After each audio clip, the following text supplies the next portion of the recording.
बिस्मिल्लाहिर्रहमानिर्रहीम। अस्सलामु अलैकुम वरहमतुल्लाहि वबरकातुह। दोस्तों, उम्मीद है कि आप हज़रात खैर आफ़ियत से होंगे। मेरे अज़ीज़ साथियों, आज आप हज़रात की खिदमत में कुछ रिवायतें और उन रिवायतों की हकीकत पेश कर रहा हूँ। इस वीडियो को ध्यान और तवज्जो से देखेंगे तो इंशाअल्लाह आप हज़रात को बहुत फ़ायदा होगा। अगर आप हमारे चैनल पे नए हैं तो चैनल को सब्सक्राइब भी कर लीजिए, वीडियो को लाइक और शेयर करें। लोगों तक सही बात और दीन पहुंचाने में आप हज़रात हमारी मदद फरमाए। तो करते हैं आज का वीडियो शुरू। सबसे पहली रिवायत सुने। हज़रत अबू हुरैरा रज़ियल्लाहु अन्हु फरमाते हैं कि रसूलुल्लाह सल्लल्लाहु अलैहि वसल्लम ने इरशाद फरमाया, जब क़यामत का दिन होगा तो जहन्नम की आग से एक चीज़ निकलेगी जिसका नाम हरीश होगा। बड़ी हा रे या और बड़ी शीन हरीश होगा। वो बिच्छू की नस्ल से होगा। उसका सर सातवें आसमान पर और उसकी दुम निचली ज़मीन के नीचे होगी। फिर वो 70 मरतबा पुकारेगा, रहमान से मुकाबला करने वाले लोग कहाँ हैं और रहमान से जंग करने वाले लोग कहाँ हैं। जिब्राइल अलैहिस्सलाम फरमाएंगे, ए हरीश क्या चाहते हो? हरीश कहेगा, मुझे 5 किस्म के लोग चाहिए। नंबर 1, नमाज छोड़ने वाला कहाँ है? नंबर 2, ज़कात न देने वाला कहाँ है? नंबर 3, शराब पीने वाला कहाँ है? नंबर 4, सूद खाने वाला कहाँ है? और नंबर 5, मस्जिद में दुनिया की बातें करने वाला कहाँ है? चुनांचे इन सब को अपने मुंह में इकट्ठा कर लेगा और उनको लेकर जहन्नम की तरफ लौट जाएगा।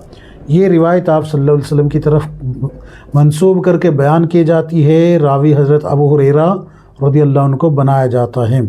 क्या है इस रिवायत की हकीकत? ये मेरे हाथ में गैर मोतबर रिवायात का फ़नी जायज़ा जिल्द नंबर 10 है। इसका सफ़ा नंबर आप खोल के देखेंगे 374 375।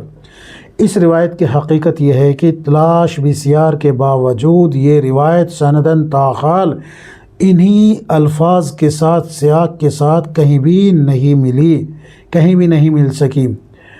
तो इस रिवायत को बयान न किया जाए जब तक इसकी कोई मोतबर सनद न मिले। इसे आप सल्लल्लाहु अलैहि वसल्लम के इंतिसाब से बयान करना मौक़ूफ़ रखा जाए, क्योंकि आप सल्लल्लाहु अलैहि वसल्लम की तरफ ऐसा कलाम और वाक़या ही मंसूब किया जा सकता है जो मोतबर सनद से साबित हो। वल्लाहु आलम। दूसरी रिवायत भी सुने। नबी करीम सल्लल्लाहु अलैहि वसल्लम ने फरमाया, मैंने एक औरत को देखा जिसे लाया गया और मीज़ान के एक पलड़े पर डाल दिया गया और दूसरे पलड़े पर उहद पहाड़ को रखा गया। तो वह औरत उहद पहाड़ से भी ज़्यादा भारी निकली। लोगों ने कहा, हमने तो कभी ऐसा नहीं देखा कि एक औरत उहद पहाड़ से भी ज़्यादा भारी हो। उनको बताया गया, यानी कि आप सल्लल्लाहु अलैहि वसल्लम की तरफ से बताया गया, आप सल्लल्लाहु अलैहि वसल्लम ने बताया कि उस औरत के 12 बच्चे फौत हो गए। ये आहें लेती जाती थी और आंसू रोक लेती थी। उसके सब्र की वजह से अल्लाह ताला ने उसे उहद पहाड़ से भी ज़्यादा भारी कर दिया। ये रिवायत क्या है? इस रिवायत का हुक्म क्या है? तलाश बिस्यार के बावजूद ये रिवायत सनदन ताहाल कहीं नहीं मिल सकी। इसको भी बयान न किया जाए। अलबत्ता बकर बिन अब्दुल्लाह रहमतुल्लाह अलैहि फरमाते हैं कि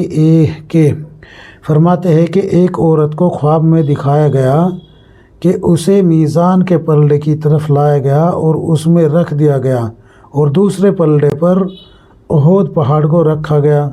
तो वो औरत उहद पहाड़ से भी ज़्यादा भारी निकली। लोगों ने कहा, हमने तो कभी ऐसा नहीं देखा। तो कहा गया कि उस औरत के 12 बच्चे फौत हो गए। ये आहें लेती जाती थी और आंसू रोक लेती थी। तो ये बकर बिन अब्दुल्लाह रहमतुल्लाह अलैहि ने एक ख्वाब नकल किया है और ख्वाब हुज्जत नहीं होते, इसलिए इस रिवायत को बयान न करें। अगर बयान ही करनी है तो सिर्फ़ इतनी बात बयान कर सकते हैं कि बकर बिन अब्दुल्लाह रज़ियल्लाहु अन्हु फरमाते हैं कि एक औरत को ख्वाब में दिखाया गया, यानी ये ख्वाब भी किसी औरत ने देखा है, न कि बकर बिन अब्दुल्लाह रहमतुल्लाह अलैहि ने। समझ में आ गई ना? तो औरत कौन है, कहाँ थी, کیسی تھی یہ بھی معلوم نہیں ہے، اس لیے بہتر یہ ہے کہ اس کو بیان نہ کیا جائے، بیان کرنے سے بچا جائے۔ اگلی روایت بھی سن لیجئے۔ ایک روایت میں آتا ہے، اگر کوئی شخص سنت کے مطابق بیت الخلاء میں جائے تو جتنی دیر وہ اندر بیٹھا رہتا ہے اتنی دیر ایک فرشتہ دروازے پر کھڑے ہو کر اس کے لیے عبادت کا ثواب لکھتا رہتا ہے۔ یہ روایت آپ حضرات نے شاید سنی بھی ہو، تو اس روایت کا کیا حکم ہے؟ تلاش وسیار کے باوجود یہ روایت مذکورہ الفاظ و سیاق کے ساتھ سندن تاحال کہیں نہیں مل سکی، اور جب تک اس کی کوئی معتبر سند نہ ملے اسے آپ صلی اللہ علیہ وسلم کے انتساب سے بیان کرنا موقوف رکھا جائے، کیونکہ آپ صلی اللہ علیہ وسلم کی جانب صرف ایسا کلام اور واقعہ ہی منسوب کیا جا سکتا ہے جو معتبر سند سے ثابت ہو۔ واللہ عالم۔ اگلی روایت بھی سن لیجئے۔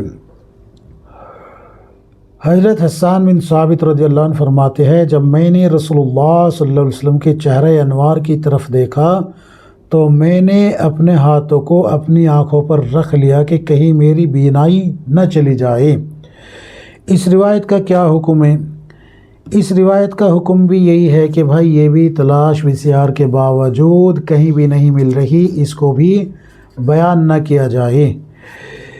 اگلی روایت بھی سن لیجئے۔ حدیث پاک میں آیا ہے، جو بندہ ملتزم سے لپٹ گیا وہ ایسا ہے جیسا اس نے اللہ تعالیٰ سے معانقہ کیا۔ تلاش وسیار کے باوجود یہ روایت بھی کہیں نہیں مل سکی، لہذا اس کو بھی بیان کرنا موقوف رکھا جائے جب تک کہ اس کی کوئی معتبر سند نہ مل جائے۔ اس کو بھی موقوف رکھا جائے، بیان نہ کرے، کیونکہ آپ صلی اللہ علیہ وسلم کی جانب صرف ایسا کلام اور واقعہ ہی منسوب کیا جا سکتا ہے جو معتبر سند سے ثابت ہو۔ ایک روایت اور ہے، وہ بھی سن لیجئے۔ مسجد میں دنیا کی غیر ضروری باتیں کرنا ایسا ہے جیسے مسجد میں خنزیر ذبح کر دیا، یا ذبح کر دیا۔ یہ روایت کیا ہے؟ اس روایت کی حقیقت کیا ہے؟ یہ روایت بھی بھائی بالکل جو ہے تلاش وسیار کے باوجود کہیں نہیں مل رہی، لہذا اس کو بھی بیان نہ کیا جائے۔ البتہ ایک روایت ہے، بالکل صحیح روایت ہے، آپ اس کو بیان کر سکتے ہیں۔ مسند احمد میں یہ روایت آپ کو مل جائے گی۔ فرماتے ہیں حضرت انس بن مالک رضی اللہ عنہ راوی ہے، فرماتے ہیں کہ رسول اللہ صلی اللہ علیہ وسلم نے ارشاد فرمایا، لوگوں پر ایک ایسا زمانہ آئے گا کہ وہ مساجد میں حلقہ بنا کر بیٹھیں گے اور ان کا مقصد صرف دنیا ہوگی، اللہ تعالیٰ کو ان لوگوں کی کوئی ضرورت نہیں ہے، چنانچہ تم لوگ ان کے ساتھ مت بیٹھنا۔ آج اللہ حفاظت فرمائے مسجدوں میں حلقے لگے ہوئے ہیں، دین کی باتیں چھوڑ کے دنیا کی باتیں ادھر ادھر کی بکواس کرتے رہتے ہیں اور کہتے ہیں جی ہم تو دین کی مجلس لگائے بیٹھے ہیں، تو یہ جہالت ہے۔ بہتر یہ ہے کہ جس مقصد کے لیے بیٹھے تھے، یعنی کہ دین کی اشاعت کے لیے مشورہ کرنا تھا یا حلقہ لگائے تھے، تو آپ جو ہے دین کی باتیں کریں، دین کا مشورہ کریں، قرآن کا حلقہ لگائے، حدیثوں کا حلقہ لگائے، مسائل سیکھے، مشورے کرے دین کے۔ لیکن وہاں فضول باتیں کرنے پہ رسول اللہ صلی اللہ علیہ وسلم کی حدیث ہے کہ یہ آخری زمانے میں یہ حلقے لگیں گے اور یہ وہ ہوں گے جو دنیا کی باتیں کریں گے، دنیا مقصد ہوگی۔ تو اللہ تعالیٰ کو ان لوگوں کی کوئی ضرورت نہیں ہے، خود فیصلہ کرے کہ کس راستے پہ جا رہے ہیں۔ اللہ تبارک و تعالیٰ ہم سب کو صحیح سمجھ عطا فرمائے، کتاب و سنت کے مطابق زندگی گزارنے کی توفیق عطا فرمائے، آمین یا رب العالمین۔